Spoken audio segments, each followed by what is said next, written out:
Ustadz mau nanya mengenai Nabi Muhammad yang paling tidak berdosa karena manusia pilihan.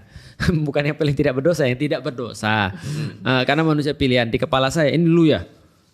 Hah? Lu ya ini ya? Enggak. Di kepala saya ada pikiran yang buruk karena dia dicuci hatinya, dibelah dadanya oleh malaikat Jibril. Tentu saja Rasulullah adalah orang yang paling bagus karena nafsunya dibuang oleh Allah.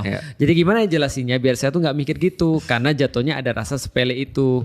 Padahal memang Nabi itu kekasih Allah yang sudah pasti manusia sempurna. Paham nggak maksud saya Ustadz? Paham banget sih. Artinya gini, wajar dong Rasul kayak begitu, nggak adil dong. Kenapa dia kan nggak punya syahwat kayak kita? Nah itulah namanya Allah melebihkan satu orang dengan orang yang lain. Hah? Orang melebihkan? Allah melebihkan satu orang satu orang dan terus kemudian melebihkan mereka di atas orang yang lain gitu maksudnya. Nah, Nabi Muhammad tuh begitu. Tapi jangan lupa, bukan berarti ketika terus kemudian syahwatnya dibuang itu ujiannya jadi berkurang. Gitu kan ya. Karena dalam beberapa hal Rasulullah ternyata tidak memilih yang paling utama.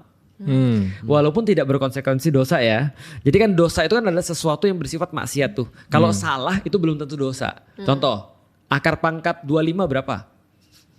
Akar pangkat 25. 5. Aja. Itu benar. Tapi apakah berpahala? Belum tentu.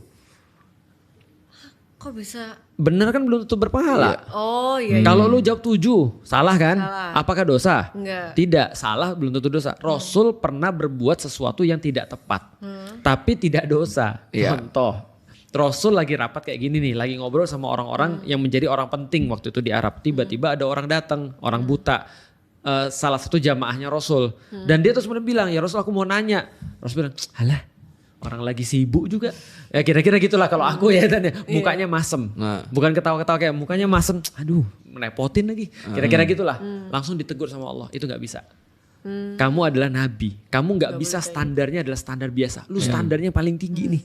Maka lu harusnya jangan kayak gitu. Kalau ada besok lagi yang kayak gini, lu harus ngelayanin orang ini dulu.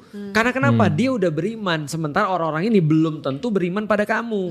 Nah jadi ditegur sama Allah. Jadi Nabi capek dong berarti. Capek banget. Tapi dia udah diambil apa sih, dirobek jantungnya ngapain?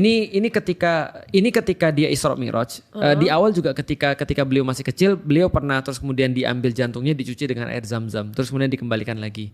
Itu intinya adalah mensucikan dirinya. Dioperasi betul, bagus. Iya. Dioperasi. Dicuci jantungnya. Iya benar. Itu mati suri. Enggak.